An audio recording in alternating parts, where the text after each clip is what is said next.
12-year-old Marcus hadn't eaten in 2 days, just watching from outside the diner when the gunfire erupted. 7-year-old Lily, daughter of Reaper, the feared Hell's Angel, was trapped inside. Without thinking, Marcus dove through glass and took 3 bullets before the shooter's gun clicked empty. The room fell silent, except for Reaper's heavy steps toward the blood-stained floor. What happened next between a homeless boy and 200 bikers, no one could have imagined. Welcome to the Hell's Angels family. If you're new here, hit that subscribe button right now, because this story will break your heart and rebuild it in ways you won't see coming. To my faithful subscribers who've been here from the start, may God continue to bless you abundantly. Before we dive in, let's lift this moment up in prayer. Heavenly Father, I come before you asking for your divine protection over everyone watching right now. Bless their families, Lord. Heal their bodies, provide for their needs, and give them peace that surpasses all understanding. Surround them with your favor and let your presence be felt in their lives today. In Jesus' mighty name, amen. Now, what you're about to witness is not just a story about a father's love. It's about a broken, homeless 12-year-old boy who takes 3 bullets for a biker's 7-year-old daughter, and how 200 hardened riders decide that one small act of courage is worth changing a boy's entire life for. The rain didn't just fall that night, it attacked. Sheets of water slammed against the metal roof of the Last Chance Diner, turning every drop into a drumbeat that pounded through the rafters. Neon lights buzzed and flickered in the windows, painting the storm outside in sickly reds and blues. Tractor trailers roared past on Route 66, their headlights smearing across the soaked glass like ghostly streaks. Inside, the diner was a tiny island of warmth. Coffee steamed on tables. The jukebox hummed an old country song. A trucker laughed too loud at his own joke, slapping the counter with a thick, grease-stained hand. A teenage couple shared fries in the corner, fingers brushing, cheeks flushed. And in a booth under the front window, 7-year-old Lily sat cross-legged on the vinyl seat, sipping a chocolate milkshake with extra whipped cream and rainbow sprinkles. She swung her legs, sneakers tapping lightly against the seat as she watched the rain race down the glass. Across from her, her father, known to most as Reaper, stirred his coffee, the spoon clinking against the cup. Reaper looked like the kind of man you didn't bump into twice. Broad shoulders under a leather cut, beard threaded with gray, faded tattoos running down scarred forearms. The kind of eyes that had seen too much and learned not to flinch. But the way he watched Lily, you'd think she was the only soft thing left in his world.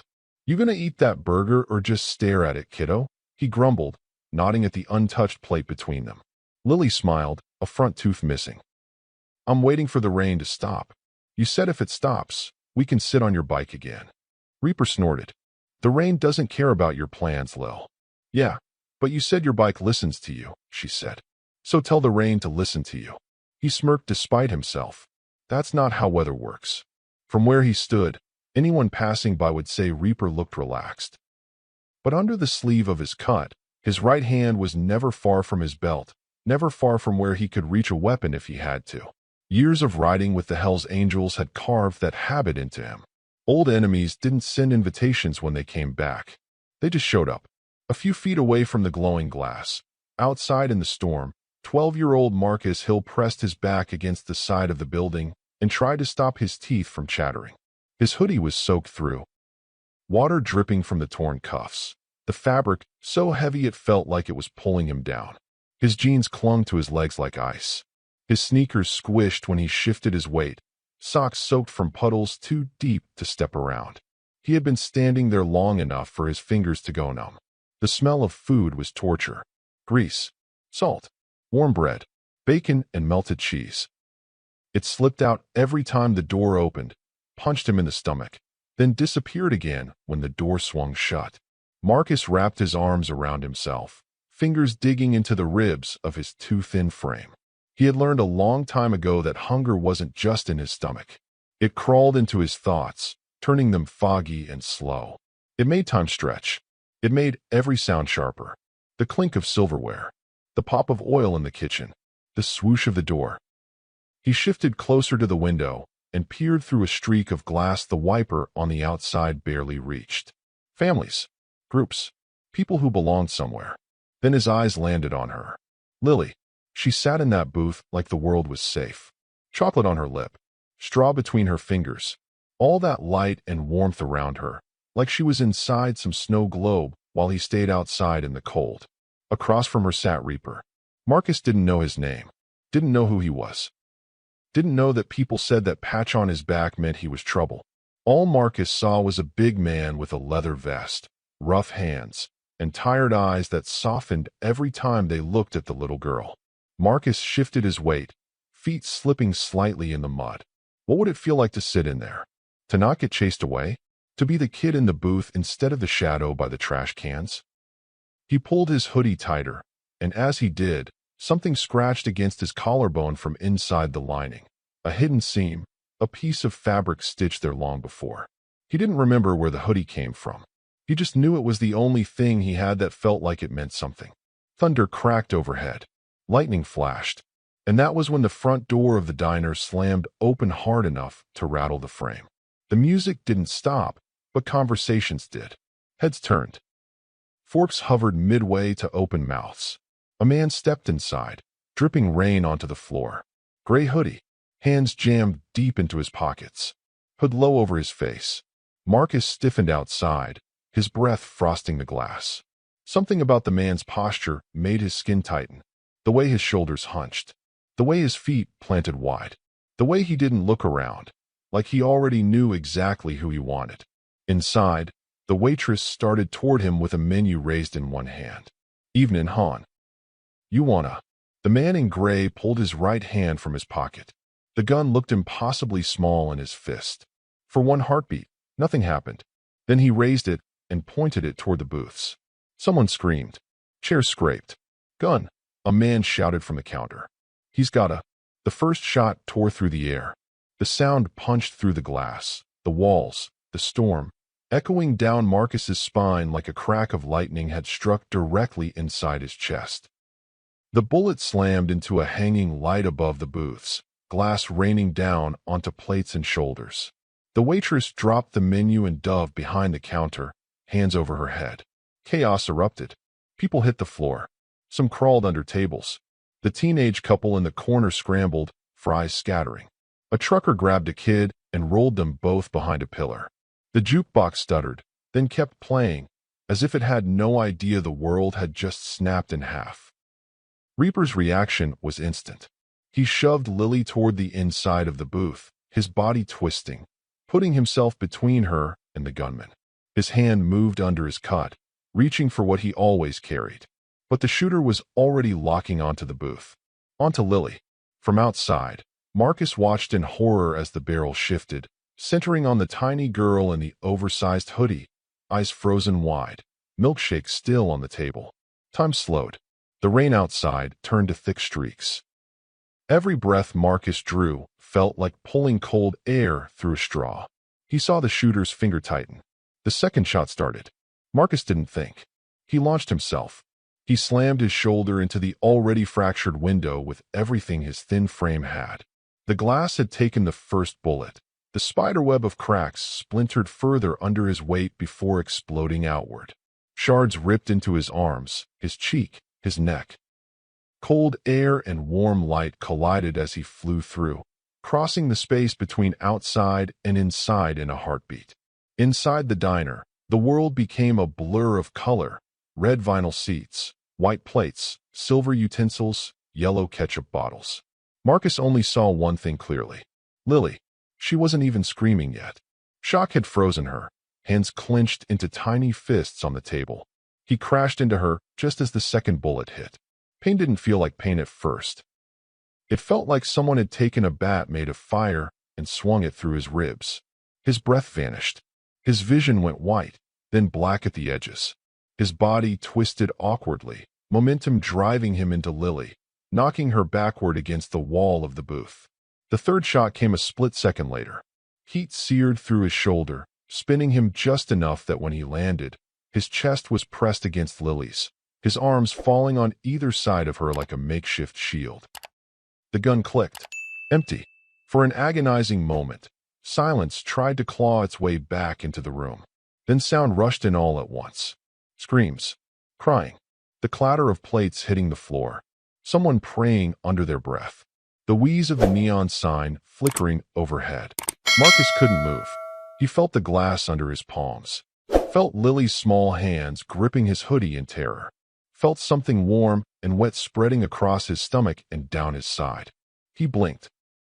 The ceiling lights blurred. The edges of his vision pulsed like someone was slowly dimming a switch. "Daddy, Daddy," Lily's voice shook beneath him. I can't. I can't get out." Reaper was already moving. He ripped the table away, sending it crashing onto its side, dishes shattering. He dropped to his knees beside the booth, breath coming in ragged bursts. His eyes locked onto Marcus. For a split second, he saw just a kid. Pale, bleeding, shaking. But then, through the blood, through the broken glass, through the chaos, Reaper saw it. The hoodie, old black fabric, faded at the seams. A design on the back, half hidden under blood and dust. White flames, black skull, red lettering. His design, the one he'd had made once. Only once. His heart lurched. Hey, kid." Reaper's voice came out rough and sharp. "Stay with me, you hear? Stay with me." Marcus tried to answer. His lips moved before any sound came. He tasted blood, thick and metallic, coating his tongue. He swallowed hard, forcing himself to focus on the biker's face. "What's happening?" he whispered, though he wasn't sure if the words actually left his mouth. Behind Reaper, the gunman backed toward the door, empty weapon shaking in his fist. He looked furious and terrified all at once, like this hadn't gone at all the way he planned. Reaper's hand twitched like he might go after him. But one look at Lily pinned under Marcus, and the choice was made. He stayed. "Somebody call 911, the waitress shrieked, already reaching for the phone. "We need an ambulance now." "It's ringing. It's ringing," another voice said.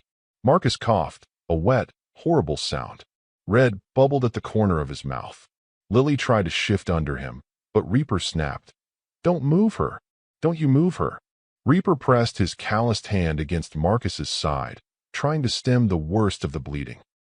Warmth washed over his fingers, thick and constant. "Easy, kid," he muttered. "Just breathe. You got this." If you were watching this unfold right now, would you click away or see what happens to this boy? Hit subscribe so you don't miss what this decision costs everyone in this diner. Marcus's lashes fluttered. What's your name?" Reaper demanded, leaning closer, eyes burning. "Hey, look at me, kid. What's your name?" "M. Marcus," he choked. Reaper's world tilted. He swallowed hard. "Marcus what?" "Marcus Hill." The name landed like a punch to the gut. Reaper felt it echo somewhere deep, a name from a life he kept locked away. A name wrapped in regret and whiskey and long rides under moonless skies. A name that belonged to someone he'd never met, but thought about every single time he lay awake, staring at ceilings in cheap motels. Marcus. Outside, sirens wailed closer, cutting through the rain. Red and blue lights began to flicker against the wet pavement, reflections pulsing on the diner's shiny chrome edges. Inside, the trucker from the counter knelt at the door, peeking through the glass. "Shooter's gone," he shouted. "Took off into the storm." "Stay inside," an older woman yelled.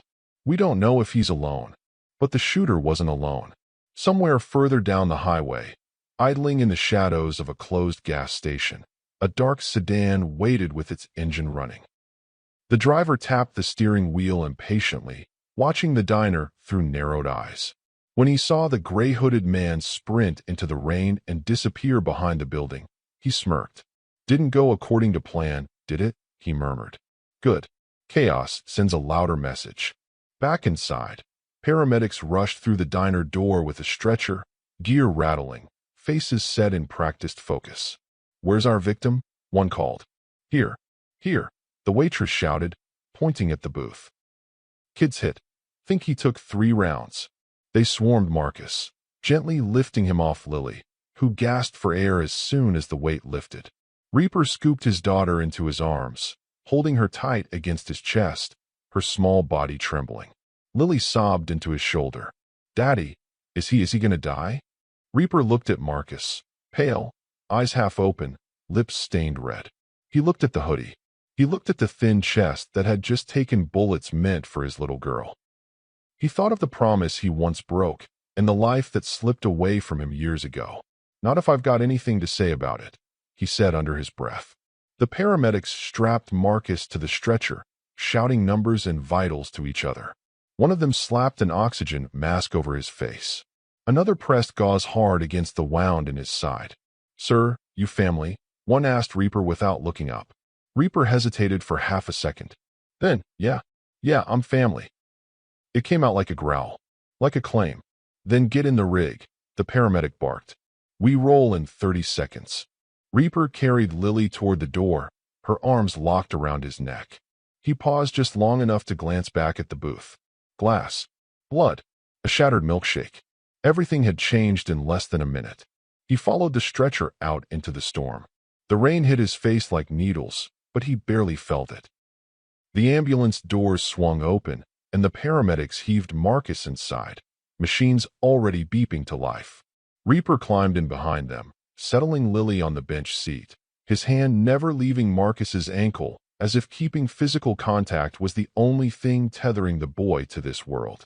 As the doors slammed shut, a shadow moved at the edge of the parking lot. The gray-hooded shooter stood under a flickering street lamp, watching the ambulance. He lifted his phone, sent a brief text, then slipped it away. The ambulance's siren screamed, and the vehicle shot forward, cutting through the night. Inside, Marcus hovered somewhere between consciousness and darkness. Outside, someone who wanted Reaper dead, and didn't care who else got hurt in the process, was already planning the next move. Reaper thought the nightmare started tonight. He had no idea it had actually started years ago. Where are you watching this from right now? Comment your city below, and subscribe so you don't miss what that hidden past really is. The ambulance felt smaller than it looked from the outside. Fluorescent lights hummed overhead, turning Marcus's skin a ghostly pale as he lay strapped to the stretcher, oxygen mask fogging with every shallow breath. The world outside was nothing but streaks of darkness and flashing red, but inside, every second was a fight he didn't know he was losing. Pressure's dropping. One of the paramedics shouted, fingers pressed to Marcus's neck. "I need more gauze on that side one now." Reaper sat jammed on the narrow bench. Lily curled into his chest like she was trying to disappear inside him. Her small hands clutched his cut, fingers twisting in the leather. She refused to look at Marcus, but every time the boy groaned, her shoulders flinched. "Daddy, he's gonna be okay, right?" she whispered, voice shaking. Reaper's eyes stayed locked on Marcus's face. The boy's lashes fluttered, lips pale around the edges of the oxygen mask. Blood seeped through the bandages faster than the paramedic could tape them down. "He took 3 bullets for you," Reaper said, more to himself than to her. "He doesn't get to die tonight." The paramedic nearest his feet looked up sharply.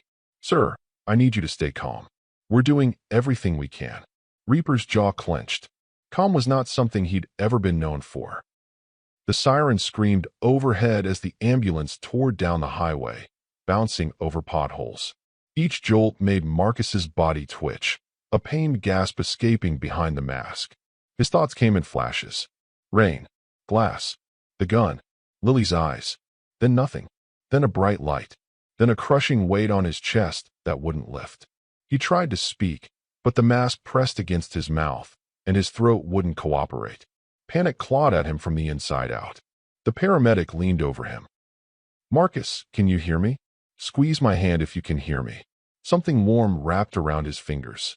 He tried to move them, tried hard. The tiniest twitch made it through. "Good," the paramedic said quickly. "Stay with me, buddy. You're not done yet."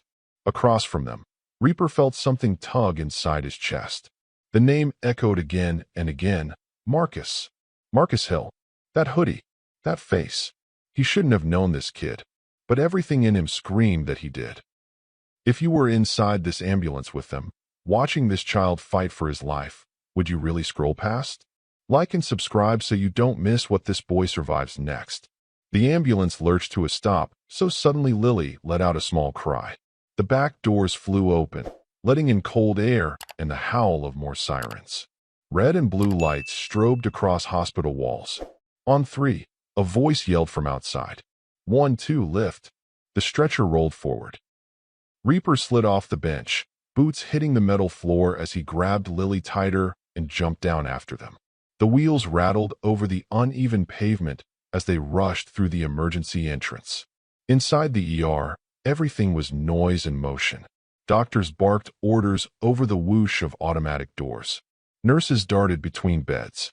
The smell of antiseptic and old coffee clogged the air. Somewhere nearby, someone was sobbing. Somewhere else, a baby cried. Male, 12 years old, 3 GSWs to torso and shoulder. The paramedic shouted as they pushed Marcus through. BP dropping, pulse thready, responsive but fading. Get him into trauma too, a doctor snapped, already pulling on gloves. Let's move people. A nurse stepped in front of Reaper, blocking his path. Sir, you can't come back there. Family only. Reaper's eyes burned into hers. I am family. Sir, I understand, but do I look like I'm asking permission? His tone was low, dangerous.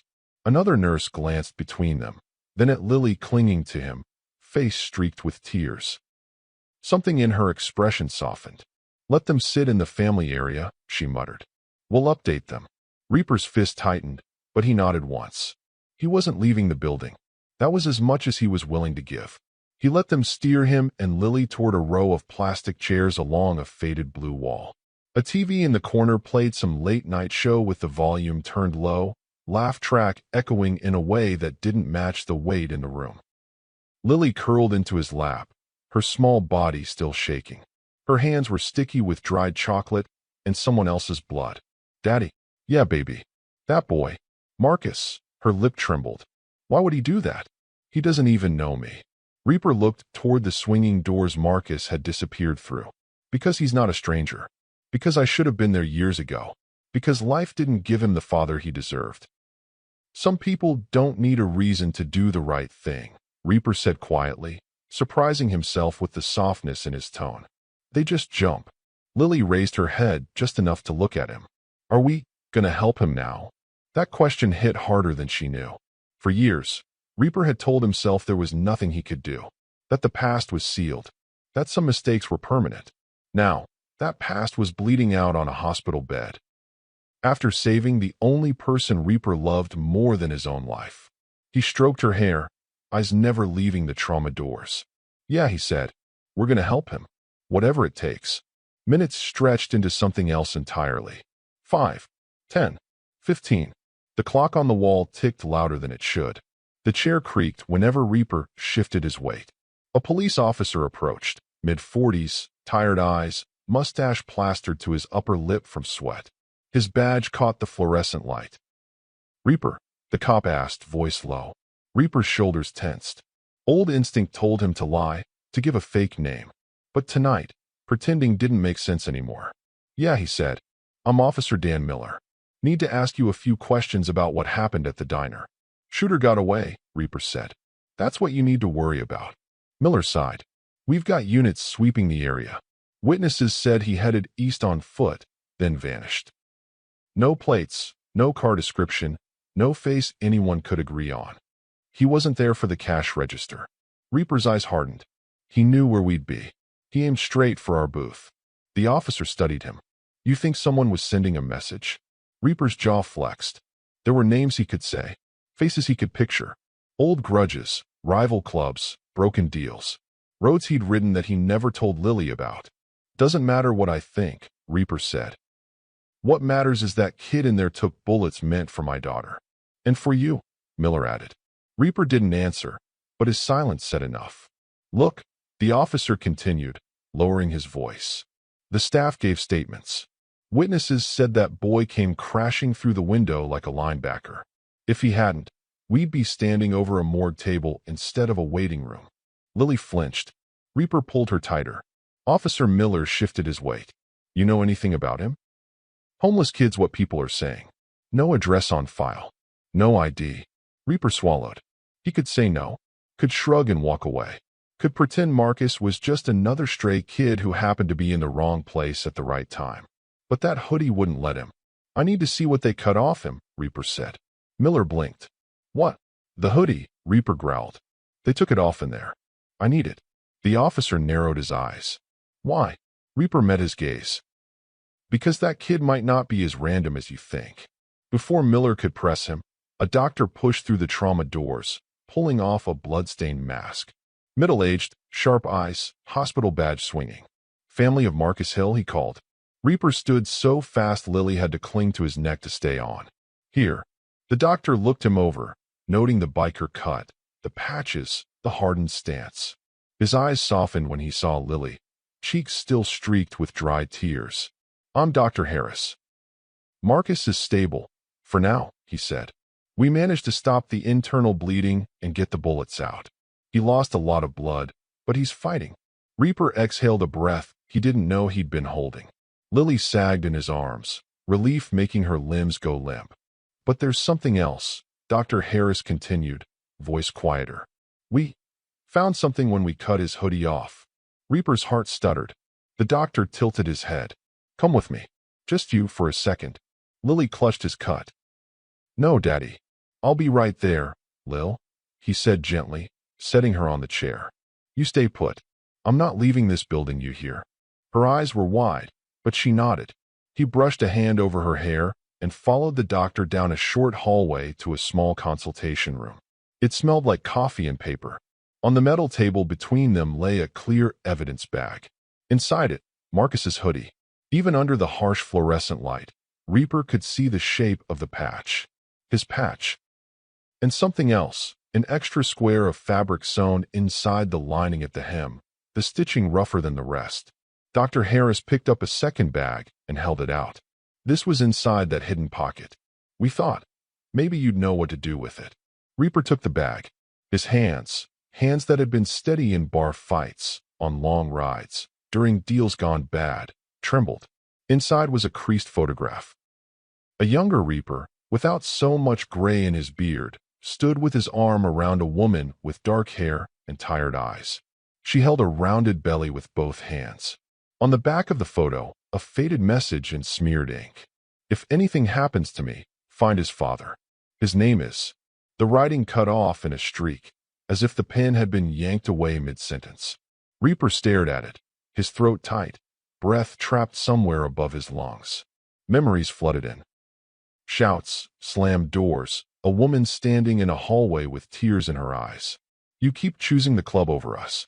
One day you'll regret it. One day, he'll need you, and you won't be there. Reaper closed his eyes. He was here now. He opened them and looked at Dr. Harris. Where is he? Recovery, the doctor said. You can't stay long, but you can see him. He's still under, but... Reaper didn't wait for him to finish. The hallway to the recovery room felt longer than any highway he'd ever ridden. Every step echoed louder than the last. Inside, machines beeped in slow, steady rhythm. The room was dim, lit only by a small lamp over the bed. Marcus lay there, thinner without the hoodie, bandages wrapping his chest and shoulder, and force snaked into his arm. His hair was damp, pushed back from his forehead. Reaper stepped closer. He saw the curve of his own nose in the boy's profile. The same stubborn set to the jaw. The same tiny worry line between the brows, even in sleep. He reached out, fingers hovering over Marcus's hand, not quite touching. Marcus, he said quietly, voice breaking just enough that it scared him. If you really are who I think you are. His words died in his throat. The monitors suddenly spiked. The steady beep skyrocketed into a frantic alarm. Marcus's body twitched, his head jerking slightly as if pulled by some invisible force. The line on the heart monitor jumped, then dipped, then flattened for a heartbeat too long. Doctor! A nurse shouted from the doorway. We've got an arrhythmia. Dr. Harris rushed in, pushing past Reaper as more staff crowded the room. Reaper's hand closed into a fist at his side. The boy on the bed, maybe his son, maybe his second chance, hovered on the razor's edge between living and becoming one more ghost in Reaper's past. And as the medical team scrambled around Marcus, one brutal reality hit Reaper harder than any punch he'd ever taken. If this kid didn't make it, the truth would die with him. Like and subscribe so you don't miss whether this boy opens his eyes again. The machines didn't care who Marcus was. They didn't care that he was 12. They didn't care that his hoodie carried a history older than he could remember. They didn't care that a man who might be his father was standing 2 feet away, holding his breath like it was the only thing keeping Marcus alive. They just beeped. Slow, steady, relentless. After the sudden spike, the arrhythmia, the shouted orders and frantic hands, the room finally settled into a fragile rhythm. Marcus's heartbeat, once wild and erratic, had slipped back into a normal pattern. The nurses stepped away, one by one, leaving behind only the monitor, the soft hiss of oxygen. Dr. Harris exhaled and pushed a hand through his hair. He's stable again, he said. But this kid's running on fumes. He needs time. A lot of it. Reaper stood at the foot of the bed, fingers curled around the cold metal rail. His knuckles were white. His mind was louder than the machines.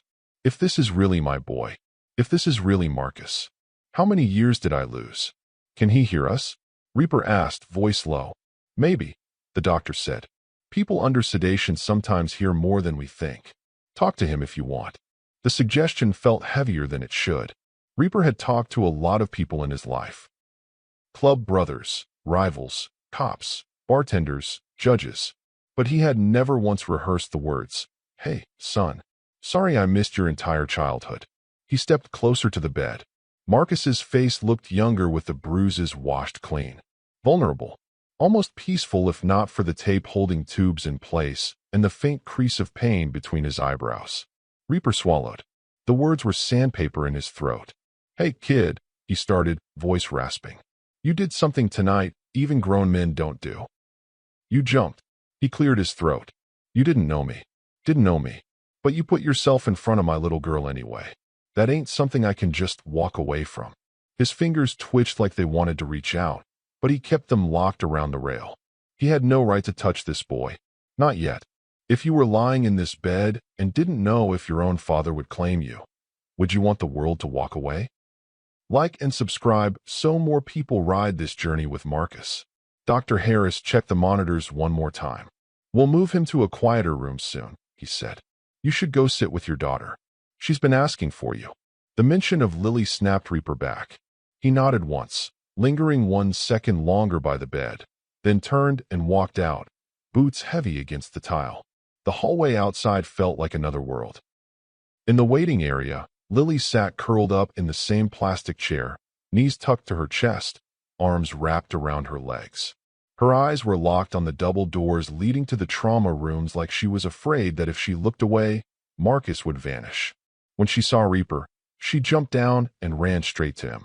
He scooped her up without thinking, lifting her easily onto his hip. "Is he okay?" she asked, words tumbling over each other. "Is he awake? Is he gonna come out?" Reaper pressed his lips to her forehead. "He's fighting," he said. "They say he's strong." Lily let out a shaky breath. "Good. He's my hero now."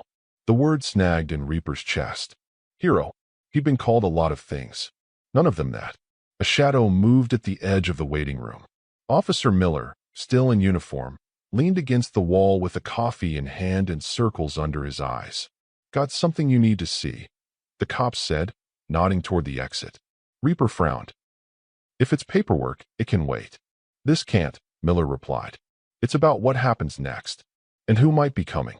There was something in his tone Reaper recognized from another life. Bad news trying to pretend it was just information. He glanced down at Lily. "You stay here. Don't move, you hear?" She gave a small nod, squeezing his cut before letting go. Reaper followed Officer Miller out through the automatic doors into the cool night air. The storm had finally passed, but the ground still glistened under the streetlights. Puddles reflected the blinking hospital sign. Miller led him to the edge of the parking lot, where a squad car idled with its radio turned down low. "You're not the only one who showed up because of that diner," the officer said. Words spreading. "News?" Reaper asked. "Worse." Miller's lips thinned. "Phones. Social media. Some trucker live-streamed a chunk of it. Homeless kid saves biker's daughter. It's already blowing up online." He popped open the squad car's laptop mounted to the dash. On the screen, a blurry video played, shaky footage of Marcus crashing through glass, bodies ducking, a small girl screaming. Even in low quality, the moment looked unreal. Jesus, Reaper muttered. It's not just locals watching, Miller said. I've already had calls from 2 other precincts asking about the boy and the biker in the cut. People recognize your patch, Reaper. Of course they did.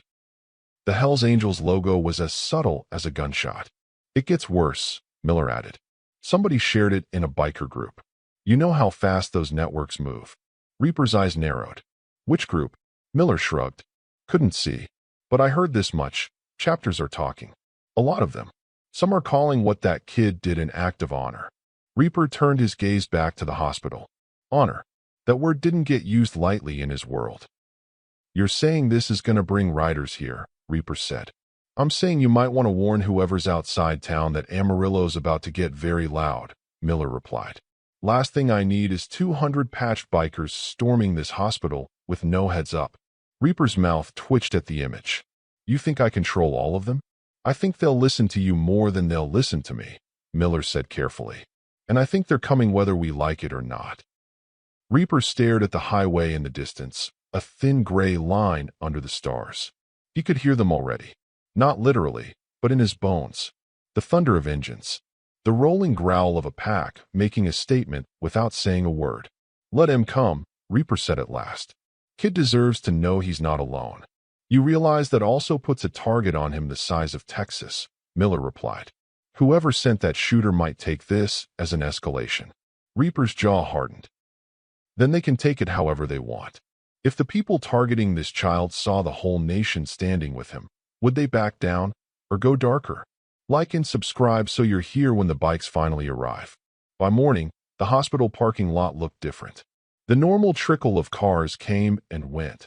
Nurses finishing night shifts, families shuffling in with coffee in hand. But something else had begun to gather near the far edge of the lot. Motorcycles. 1 at first, then 3, then 7. By noon, the rumble of engines was a constant undercurrent behind the hospital's city noise. Bikes of every kind lined the back row, chrome shining, paint jobs glinting in the Texas sun. Men in cuts leaned against them, arms crossed, eyes scanning. Not rowdy, not drunk, just present. Word had spread faster than Reaper expected. From California to Arizona to New Mexico. From old riding partners to men he hadn't spoken to in years. Messages pinged his phone one after another. Heard about the kid. That your girl? We're coming. Inside, Lily pressed her face to the window of Marcus's new room, wide-eyed as she watched the bikes appear in the distance. Daddy, are those all your friends? She asked. Reaper stood behind her, arms folded over his chest. Some are friends, he answered. Some are just brothers who heard a story they couldn't ignore. Marcus lay in the bed behind them, still unconscious but looking less fragile by the hour. The color had started to return to his cheeks. His breathing had settled. Every now and then, his fingers twitched, like his body remembered how to wake up, but his mind wasn't ready yet. Reaper's gaze slid to him, then back to the window. When he wakes up, Lily said softly, Can we tell him about them? Them who? Reaper asked. She pointed at the bikes. All the people here because of him. Reaper exhaled. Yeah, he said. We'll tell him. What he didn't say was what he dreaded. That the same noise that meant support also meant attention. And attention, in their world, was a magnet for trouble. As if summoned by the thought, Reaper's phone buzzed again. Unknown number. He hesitated, then answered. Yeah. A familiar voice crackled through the line, roughened by cigarettes and distance. Reaper. He straightened. Hawk. Word traveled, Hawk said. You always did know how to make a mess go public. Wasn't my doing, Reaper muttered. Doesn't matter, Hawk replied. What matters is you've got a 12-year-old kid in a hospital bed with half the Western chapters ready to bleed for him. You think the people who wanted you dead are going to let that slide? Reaper stared at Marcus, silent. This ain't just some drive-by gone wrong, Hawk continued. You know that. That shooter was sloppy, but the message wasn't. What message? Reaper asked tightly. You're still breathing, Hawk said. They don't like that. Reaper clenched his teeth. You got a plan? Hawk asked. Keep my daughter safe. Keep this boy alive, Reaper said. Everything else comes after. A beat of silence. Then Hawk's voice dropped lower. You might need to tell him, You know? The boy. Who you are. Before somebody else does. Reaper's gaze locked on Marcus's face. I don't even know for sure, he said. You saw the photo, Hawk countered. You saw the hoodie. You saw the kid throw himself in front of a gun for your blood. If that ain't enough for you, I don't know what is. The call ended not long after, but the words stuck. Tell him. Tell him. The problem was, Reaper had no idea how. That evening, the sun dipped low, turning the hospital windows gold. Shadows of bikes stretched long across the parking lot as more riders arrived, engines roaring before cutting off in unison. From Marcus's room, the sound was muffled but unmistakable. It rolled through the walls, into the floor, into the thin mattress he lay on. Somewhere in that haze between dreaming and waking, Marcus heard it. Engines. Deep. Rumbling. Familiar in a way that didn't make sense. His mind gave him flashes. Highways he'd never driven, sunsets he'd never watched from a saddle, wind he'd never felt whip past his face at 80 miles an hour. But the feeling was there, like he'd been born for the sound. His fingers curled weakly against the sheet. Lily noticed first. Daddy, she gasped. His hand, look. Reaper turned fast. He saw the slightest movement in Marcus's fingers, the barest flutter of his eyelids. He stepped closer. Marcus, he said, voice low but urgent. You hear that outside? That's 200 bikes waiting to see if the kid they're riding for wakes up. Marcus's lips parted. A faint breath passed through them, just a whisper. Reaper leaned in. Come on, kid, he murmured. You didn't take 3 bullets just to sleep through this part. Outside, a line of bikers began to form near the hospital entrance. Cuts on, faces solemn. No one pushed. No one shouted. They simply waited. The nurse at the main desk peered out the glass doors, eyes widening. What in the world? Officer Miller stood beside her, arms folded. You ever seen a guard of honor? He asked. She shook her head. You're about to, he said. Back in the room, the monitor next to Marcus ticked up by a fraction. Heart rate just a little stronger, just a little faster. His eyelids fluttered again. Lily reached for his hand gently. Marcus, she whispered. It's me. Lily. You saved me. Remember? For a second, nothing. Then his fingers squeezed. Barely. Weak. But enough. Reaper's breath hitched. The room felt smaller. The air felt thinner. Doc, he barked, louder than he intended. Get in here. Dr. Harris hurried in, eyes going straight to the bed. He checked the monitors, then lifted one of Marcus's eyelids, shining a small light. Marcus, he called. If you can hear me, try to open your eyes. The boy's brow furrowed. A soft groan slipped from his throat, muffled by dryness. His chest rose a little deeper with each breath. His fingers tightened around Lily's. Come on, kid, Reaper muttered under his breath. Just a little more. Slowly, like it took every ounce of strength left in him, Marcus forced his eyes open. The room blurred into shapes and light. The world felt too bright, too loud, too sharp. At first, all he saw were colors. White ceiling, blue curtain, the yellow glow of the lamp. Then he saw Lily. Her face hovered over his, eyes glassy, tear tracks on her cheeks, forced smile trembling. Then he saw Reaper behind her. And behind both of them, through the small slice of window, he saw the shapes of motorcycles lined up like soldiers at attention. Where? His voice cracked, raw. Where am I? In a hospital, Dr. Harris answered gently. You made it, Marcus. The boy blinked slowly. Pieces of memory drifted back. The diner, the gun, the glass, the fire in his side. Then Lily's scream. He swallowed. You okay? He asked Lily, ignoring his own pain. She nodded fast, tears spilling over. You saved my life, she said. Everyone out there is here because of you. Marcus's gaze slid to Reaper.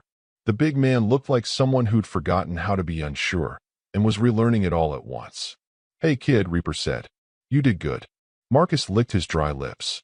Did they catch him? The guy with the gun. Reaper's eyes darkened. Not yet. But that's not your problem right now. Marcus frowned faintly. If he was aiming at you, then it is. Reaper stared at him, stunned at the bluntness. Kids that had seen too much didn't bother sugarcoating. The doctor checked the monitors one more time. You need rest, Marcus, he said. We'll talk more when you're stronger. He turned to Reaper. Only one of you stays for now. He needs quiet. Lily looked up instantly. Daddy, can I? Yes, Reaper said before she finished. You stay? I'll be right outside. He stepped out into the hallway, letting the door close gently behind him. For a second, he just stood there, hands on his hips, head tipped back against the wall. The engines outside had quieted, but their presence still thrummed in his veins. He thought he had time. Time to figure out the words.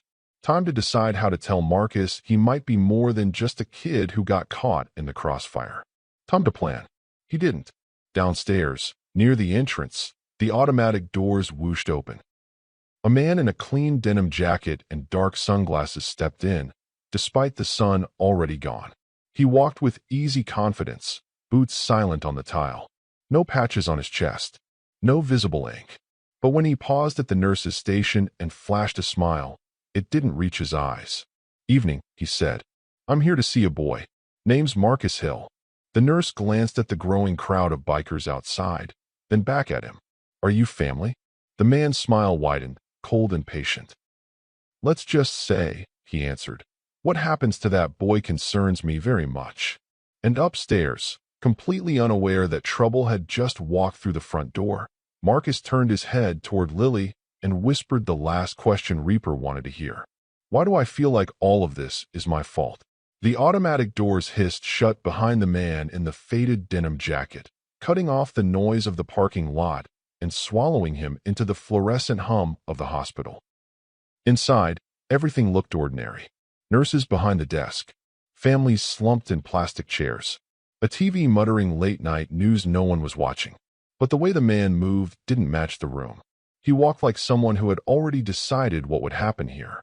Can I help you? The front desk nurse asked, forcing a professional smile. He slid his sunglasses off, folding them neatly and tucking them into his jacket pocket. His eyes were calm. Too calm. I hope so, he said softly. I've come a long way to see a boy. 12 years old. Marcus Hill. The nurse's fingers hovered above the keyboard. Are you family? A slow smile curved his lips, polite on the surface, cold underneath. You could say that, he replied. Let's just say the boy's situation is very important to my people. Sir, I can't give out room numbers without. Of course, he cut in gently. Policy. I respect that. He reached into his jacket, not fast enough to raise alarm, and slid a folded printout onto the counter. Grainy security footage from the diner stared up at her. Marcus midair, glass exploding around him, the gun pointed at his back. The nurse swallowed. That's him, the man said. The whole country's calling him a hero. So are my employers. They'd be very disappointed if anything happened to their investment. He said investment like it meant property, not a child. Upstairs, Marcus stared at the ceiling while the monitor beside his bed kept time with his heart. Beep, beep, beep. Lily sat curled in the chair next to him, knees tucked under her, hospital bracelet dangling from her wrist. Her eyes were still swollen from crying, but she watched him closely, like if she looked away he might disappear. You sure you're not dizzy? She asked for the third time. If I say yes, you'll call the nurse, Marcus muttered. She tilted her head. Because if you fall off the bed, you'll probably break something else. He almost smiled, then winced as the movement tugged at the bandages across his ribs. The memories were fragments. Rain, glass, the flash of the gun, her face, the pain, everything after that felt like pieces of a puzzle scattered across the floor. Do you remember seeing me? Lily asked quietly. Before you jumped. He nodded slowly. Yeah, you looked stuck, like your feet wouldn't listen. They didn't, she whispered. I tried to move, but my legs wouldn't.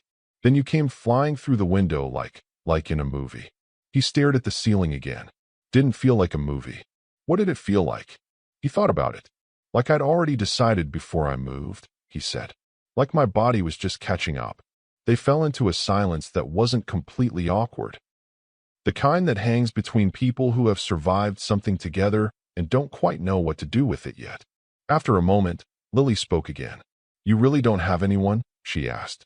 Like no mom, no dad, no grandma somewhere. He kept his eyes on the ceiling. Not that I know, he said. If they exist, they haven't come looking. Maybe they couldn't, she said. Maybe something happened. Maybe, he replied. Or maybe they just didn't want to. The words came out flatter than he meant, but honest. She twisted the hospital bracelet around her wrist. Well, you have us now. He swallowed. You say that like it's easy. It is, she said simply. You saved me. That makes you family. The door opened. Reaper stepped in, filling the space without trying. Leather vest, road-worn boots, the weight of a lifetime in his eyes. But there was something new there now, something Marcus hadn't seen in the diner. Uncertainty. Hey kid, Reaper said. How's the pain? Still here, Marcus said. So I guess that's good? Reaper huffed, half a laugh. Doc says you're made of stubborn. That's in your favor. Lily brightened. Daddy, tell him. Tell him what you said earlier. Reaper gave her a look. What I said earlier is that he's lucky and stupid at the same time. You said he was brave, she insisted. You said grown men wouldn't have done what he did. Reaper shrugged, but didn't deny it. He stepped closer to the bed, one hand landing on the metal rail. From this angle, Marcus could see the tattoos on his arms, club symbols, skulls, names, a life written in ink. Reaper reached into his vest and pulled out a clear plastic bag. The shredded hoodie inside was soaked brown with dried blood. Torn. Ruined. Marcus's chest tightened. We had to cut it off you, Reaper said. Told the doc I wanted it back. Figured you'd want it too. Marcus's fingers twitched. That's mine, he said quietly. Where'd you get it? Reaper asked, watching him closely. Marcus frowned, trying to drag the memory up through the fog. I had it as long as I can remember, he said. Lady at one of the shelters said it was in my stuff when I got there. Said it was from before. Before what? Reaper asked. He swallowed. Before I was Marcus Hill, no fixed address. It was half a joke, half a wound he'd lived with for years. Reaper's jaw worked. He pulled out a second bag. Inside was a small, creased photograph. He held it where Marcus and Lily could both see. A younger Reaper stared out from the photo. Less gray, fewer lines. His arm wrapped around a woman with tired eyes and a tired smile, one hand resting on her rounded belly. Something in Marcus's chest spasmed. He didn't know her, but some deep, buried part of him reacted like it did. Who is that? He whispered. Her name was Anna, Reaper said softly. Long time ago, she was everything that could have gone right in my life. Lily's gaze flicked between the photo and her dad's face, shock dawning. Reaper turned the photo over. On the back, in faded ink, a message trailed off mid-sentence. If anything happens to me, find his father. His name is. The words ended in a jagged line. Marcus stared at the half-written message, pulse climbing. You think that's about me? He asked. Reaper looked at him. Really looked at him. The shape of his nose. The lines around his mouth. The way his eyes narrowed when he tried to be brave. Too many things match, Reaper said quietly. The hoodie. The photo. The timing. Your age. Your name. Lily's hand crept to her mouth. Daddy. Before anyone could say more, there was a knock. The door opened, and Dr. Harris stepped in with Officer Miller at his shoulder. Both men wore that same tight expression adults get when the news isn't good. We've got an issue, Officer Miller said. Reaper's hand left the bed rail, settling at his side in a fist. What kind of issue?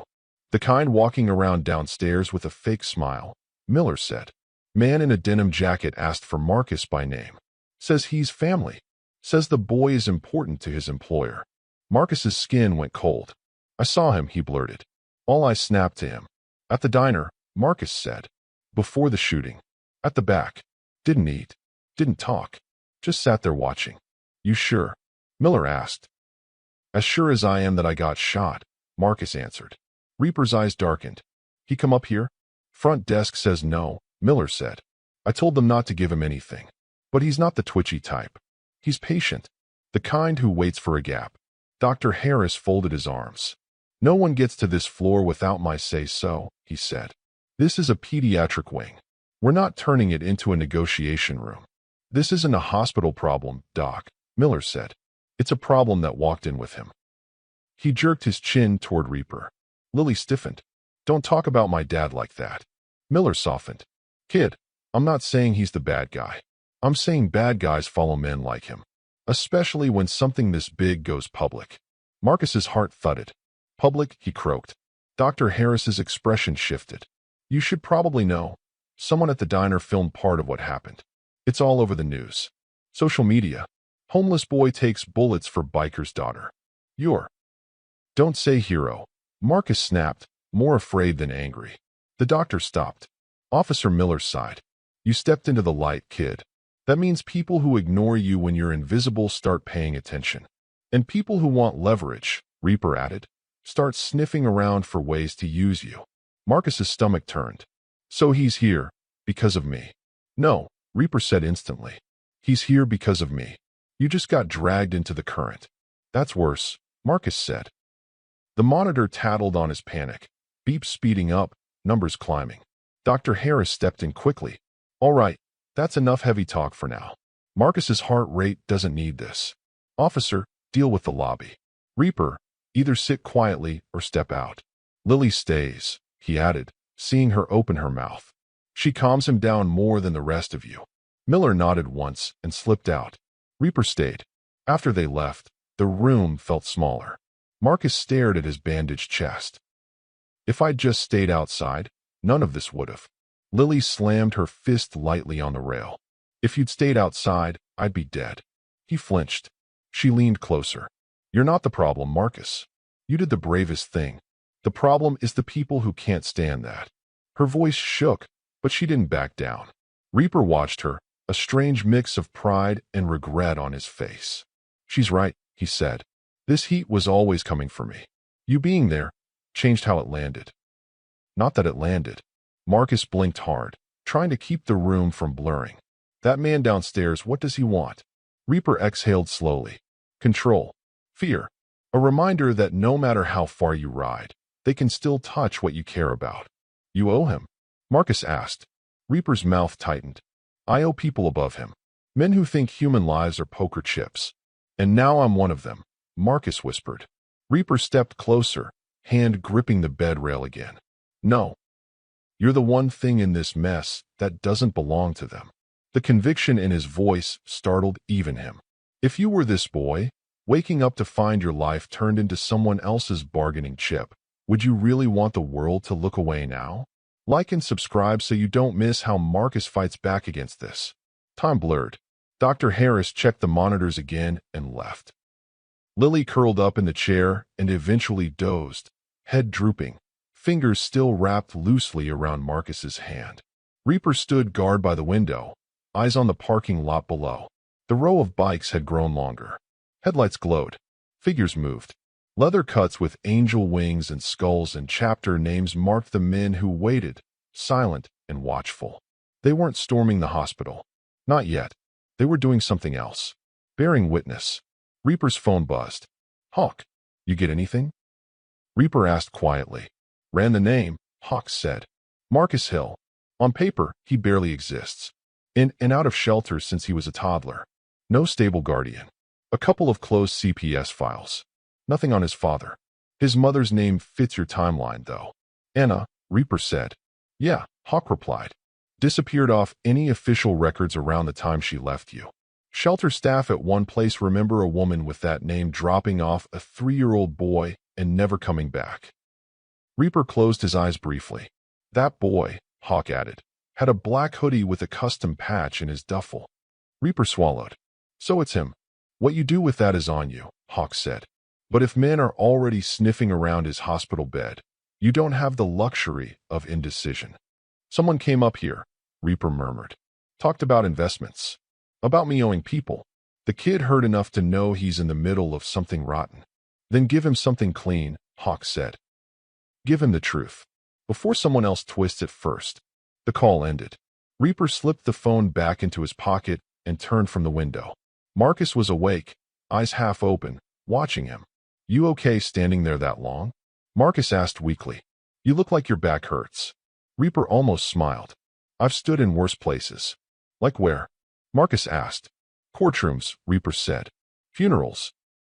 Parking lots waiting to see if the man coming out the door is going to shoot or shake my hand. Marcus studied him. Is this one of those places? He asked. Feels like it, Reaper admitted. He stepped closer to the bed, pulled the chair Lily wasn't using around, and sat. Up close, he could see how young Marcus really was. 12. Just 12. He'd done things grown men in Reaper's world would brag about for years. But there was no bragging in him. Just confusion and fear and something stubborn that refused to fold. Reaper rested his forearms on his knees, hands clasped.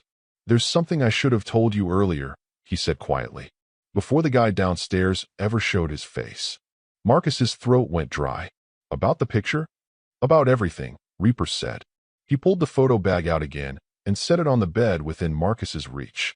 "She left this for you," he said. "Your mom, Anna. If anything happened to her, she wanted someone to find your father." Marcus's fingers, shaky but determined, slid over the plastic. "Why didn't she just tell me herself?" he whispered. Reaper's jaw tightened. "Because I wasn't the man I should have been back then. Because she thought you'd be safer without me in the picture." "Was she right?" Marcus asked. The question sliced straight through. "I don't know," Reaper admitted. "Maybe then. Not now." Marcus stared at the younger version of Reaper in the photo. The resemblance was undeniable. The angle of the jaw, the eyes. "Do you think?" Marcus started, then stopped, then forced it out. "Do you think this is some kind of mistake?" Reaper held his gaze. "No," he said. "I think the mistake was me letting 12 years go by without looking hard enough." The words landed heavy. "You're saying," Marcus could barely push the thought through his chest. "You're saying you might be." Reaper's voice dropped. "I'm saying I believe I'm your father." The beep of the monitor jumped. Lily stirred in her sleep, but didn't wake. Marcus's eyes flooded before he could stop it. Anger, hope, disbelief, grief. All of it crashed together until he couldn't tell which was which. "Why now?" he choked. "Why didn't you come find me before I had to get shot in front of your kid?" Reaper flinched. "I told myself I'd only drag you into hell," he said. "I told myself you were better off wherever she took you. I told myself if you needed me, someone would find me." He laughed once, humorless. "Turns out the person who went looking was you, and you didn't even know it." Marcus looked away, jaw trembling. "So I'm only your son because I almost died for your daughter," he whispered. "No," Reaper said, voice sharp. "You were my son long before tonight. I was just too much of a coward to say it out loud." The honesty hung there, raw and ugly. "You don't have to believe me," Reaper added.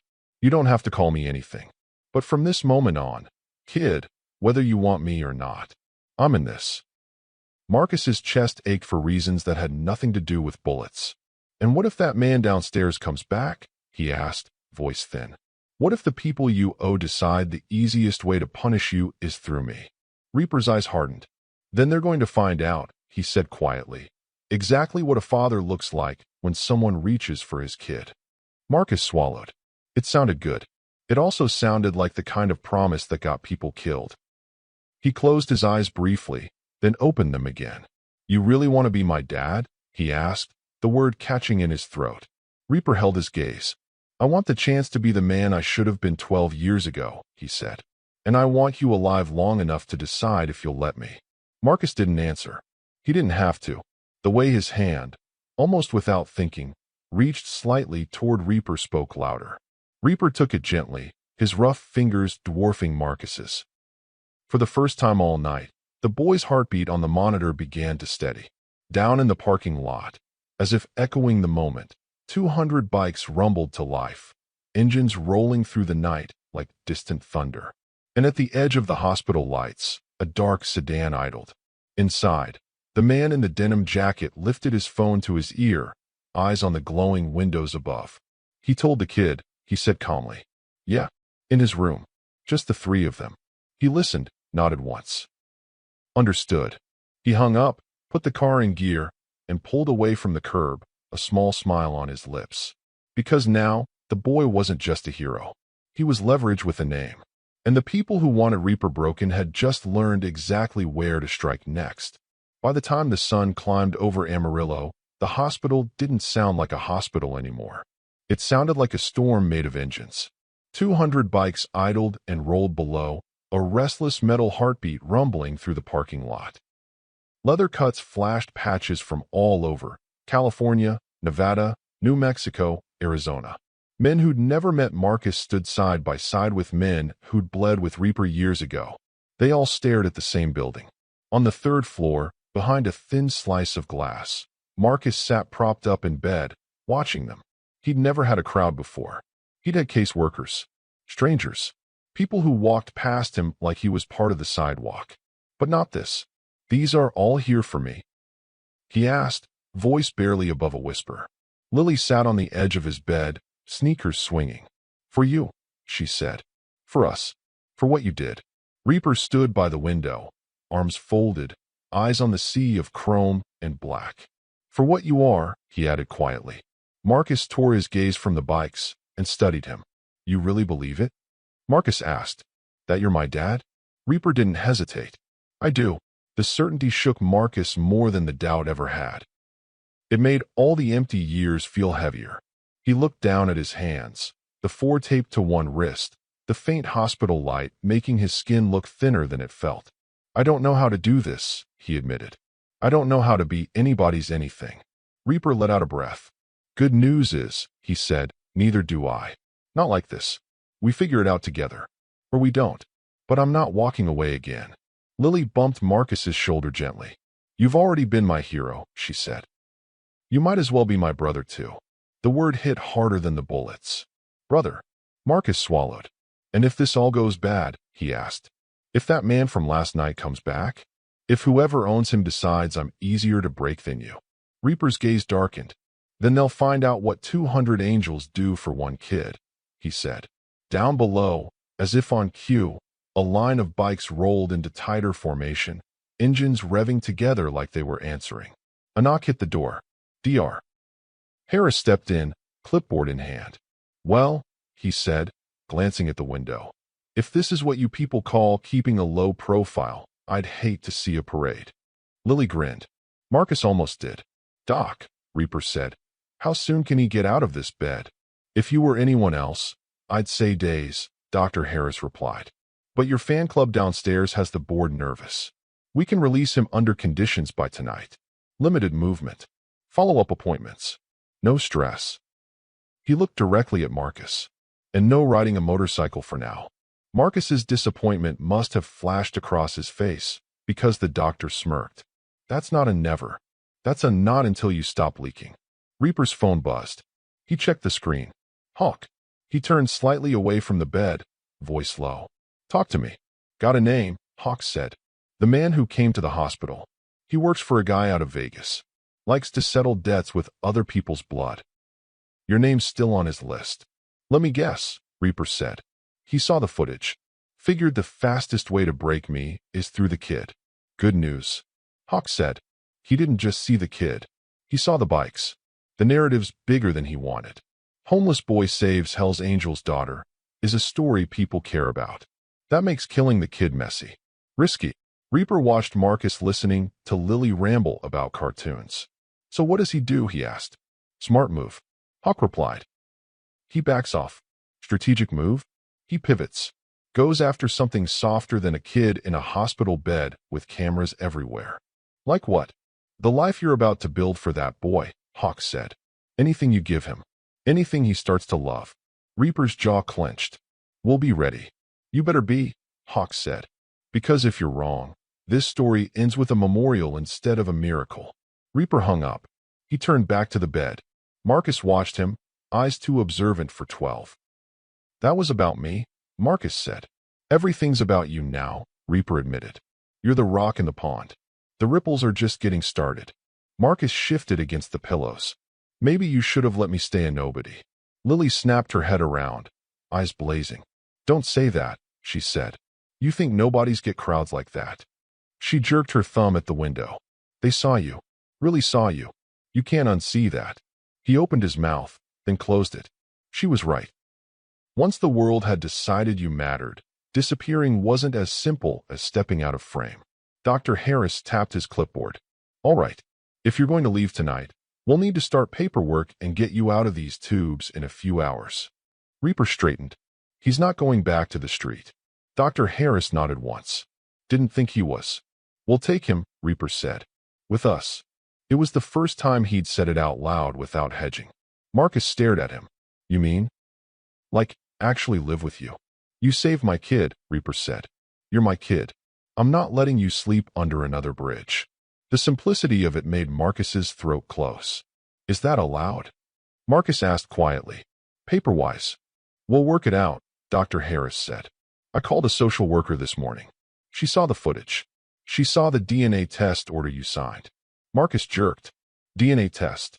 Reaper exhaled. Yeah. Blood work they took? Doc ran it twice. It'll take time. But one way or another, paper's going to catch up to what we already know. And what if the test says no? Marcus asked, voice barely audible. Reaper didn't flinch. Then it's wrong. The conviction made the doctor pause, then nod slowly like he respected it more than he'd show. Paper will come later, Dr. Harris said. Tonight, we focus on getting him out in one piece. The afternoon slid by in a slow storm of nurses, forms, and quiet conversations. Lily refused to leave Marcus's side. Every time a nurse approached with a needle or a new bandage, she squeezed his hand first. Marcus pretended it didn't help. It did. By evening, the sun dipped low, turning the hospital windows gold. Down below, the bikes flared in the light like a field of chrome and fire. In Marcus's room, the floor was gone, replaced with taped bruises and a list of medications Reaper stuffed into his pocket with a nod. You ready? Reaper asked. Marcus stared at the pile of new clothes folded on the chair. Plain jeans, a simple t-shirt, a clean hoodie that smelled like fabric softener instead of rain and trash. He ran his fingers over the fabric. You sure about this? He asked. You barely know me. I barely know you. All I've done is get shot and cause you problems. Reaper's expression hardened, not with anger, with something like resolve. All you've done, he said, is keep my daughter breathing. Everything after that is my mess, not yours. I'm asking you one thing. Give me a chance to fix at least one thing right in my life. Marcus took a breath. He'd lived most of his years taking whatever scraps the world offered because he didn't believe he deserved more. This wasn't a scrap. This was a risk. Okay, he said finally. But if you change your mind. Reaper cut him off. I've been changing my mind for 12 years. That stops tonight. Lily bounced. That means you're stuck with us, she said. No returns. No refunds. They got him dressed in careful, exhausting stages, every movement a negotiation with pain. By the time he was standing, he was sweating and slightly dizzy, but upright. He took his first step. The floor felt wrong under his feet. Too clean, too solid. For a kid who'd slept on concrete and dirt, hospital tile felt like stepping onto another planet. Reaper moved to his side, not grabbing, just close enough to catch him if he slipped. I can walk, Marcus muttered. I know, Reaper said.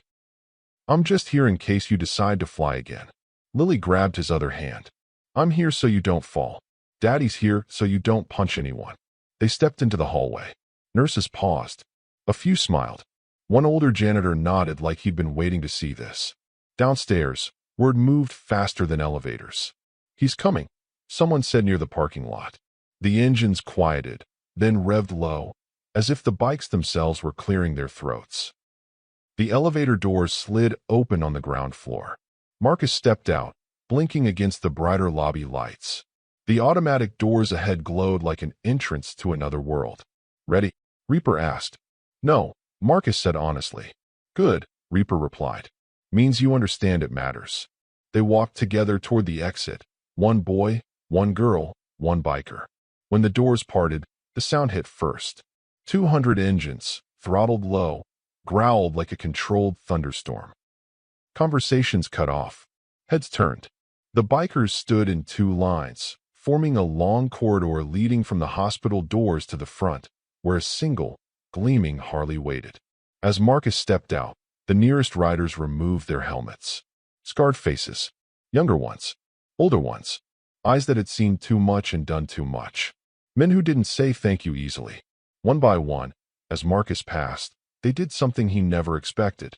They pounded their fists over their hearts. Not loud. Just solid. Thump, thump, thump. The sound rolled down the line like a wave. Marcus froze. What are they doing? He whispered. Reaper's voice was rough. That's respect, he said. In our world, that's rarer than money. A man at the front stepped forward, a big rider with California patches and a scar down his cheek. He held something in his hand. A leather vest, smaller than the others, stitched with care. On the back, the familiar wings and skull. On the front, over the heart, a name patch already sewn in place. Marcus. For the kid who jumped, the man said. Some of us rode all night to make sure you never sleep on the street again. Marcus stared at the vest like it was a trick. This doesn't mean you're patched, the man continued. You're 12. You're not a member. Not yet. This means you're under our protection. Your name, your story, your life, that's on us now too. He handed the vest to Marcus. Marcus took it with shaking hands. The leather felt heavy, real, like a promise he didn't know how to carry. I don't know if I'm like you, Marcus stammered.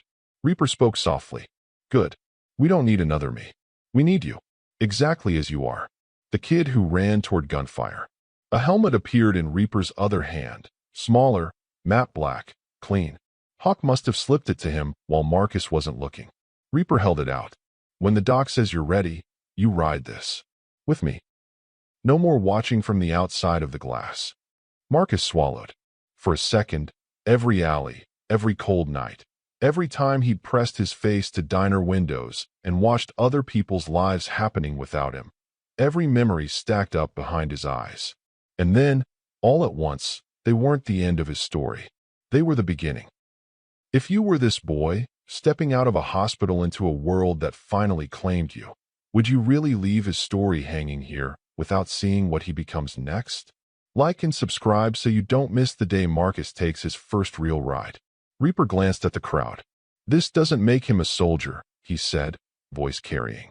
He's a kid. He's my son. If anyone thinks about using him to reach me, they answer to all of us. The California rider finished. We know the rules. A murmur of agreement rolled through the line. For the first time in his life, Marcus felt what it was like to have people in front of him, behind him, and on both sides. He wasn't in the doorway anymore. He was in the middle. Come on, Reaper said quietly. There's one more thing. He guided Marcus and Lily toward the front of the line, where the gleaming Harley waited. But it wasn't just the bike. Behind it, parked right in the center of the lot, sat something else. A battered school bus, repainted with fresh colors. The windows fixed. Seats reupholstered. A hand-painted sign on the side. Marcus House. Underneath, smaller letters. For kids who think nobody's coming. Marcus stopped dead. What is that? He whispered. Reaper's throat worked. Some of the boys made some calls, he said. One of my brothers owns some land on the edge of town. Said he was tired of watching kids sleep in alleys while men like us talked about honor. He nodded toward the bus. We're starting something. A place. A home. Not perfect. Not fancy. But yours. And for kids like you. We're putting your name on it so nobody ever forgets how it started. Marcus stared, eyes burning. I don't deserve that, he choked. Reaper shook his head. You didn't deserve the bullets either. But you took them anyway. This isn't payback. It's a beginning. Lily squeezed his hand. You're going to help pick the kids, she said. The ones who look like you did outside that diner. The ones everyone walks past. The weight of it almost knocked him down more than the injuries. A vest. A helmet. A home with his name on it. None of it erased what he'd been through. But it made what came next possible. Why me? Marcus whispered. Reaper looked at him like the answer was obvious. Because, he said, you were the one who moved when everybody else froze. The engines revved, a rolling chorus. The sun slipped lower, painting the bikes and the bus in gold. For a long moment, Marcus just stood there, caught between who he'd been and who he might become. Then, slowly, he pulled the vest around his shoulders. It hung a little big. It fit perfectly. He looked up at Reaper. Okay, he said, voice still shaking but stronger than before. Let's go home. Reaper smiled, really smiled, for the first time in years. Yeah, he said. Let's. He swung a leg over the bike, strapped the helmet gently onto Marcus's head, and helped him climb on behind, careful of his wounds. Lily took her usual spot, snug and safe. The engines roared. 200 bikes flanked them as they rolled out of the lot, a living wall of steel and promise. From a few blocks away, in a nondescript car, the man in the denim jacket watched them go. He lifted his phone. You were right, he said to whoever was on the other end. They made the kid untouchable in public, but they also gave him something to lose. He paused, eyes tracing the small figure on the back of the bike. "Let them have their victory lap," he continued. "We'll be waiting where the cameras aren't." He hung up. On the highway, the wind tore at Marcus's clothes, whistling past the edges of his new helmet. For the first time, the sound of engines didn't mean danger from far away. It meant family. It meant a second chance. It meant a story that was no longer about a homeless boy taking bullets, but about what that boy would do with the life he got back. And somewhere in the beat of tires on asphalt and the roar of 200 Harleys, Marcus felt, for the first time, that maybe, just maybe, he wasn't running anymore. He was riding towards something.